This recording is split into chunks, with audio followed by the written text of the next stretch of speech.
Hello everyone, kamusta kayo? So ako na naman, nandito na naman ako. So itong video na to ay nalimutan kong i-upload paumanhin sa aking mga kamag-anak at ito ay nawala sa isip ko. So habang nag-scroll ako ay nakita ko to, 'di ba?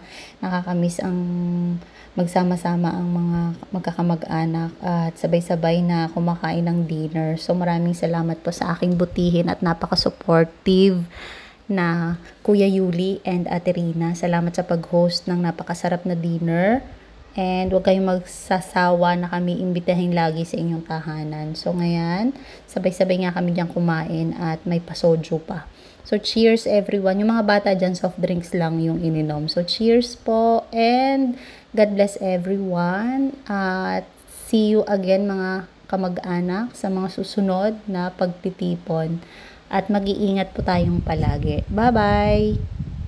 Thank you for watching everyone and see you again in my next vlog. Have a nice day. Bye!